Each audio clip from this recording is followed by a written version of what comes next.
নারী NCL cricket লিগে ইতিহাস গড়েছে বাংলাদেশ নারী ক্রিকেট দলের অধিনায়ক নিগার সুলতানা জ্যোতি। নারী এনসিএলে প্রথম ক্রিকেটার হিসেবে নিগার সুলতানা জ্যোতি তিনি সেঞ্চুরি করেছেন।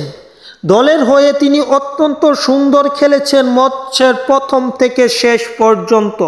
তিনি 253টি বল ফেস করেছেন, যেখানে তিনি 2টি 6 মেরেছেন এবং 20টি 4 মেরেছেন।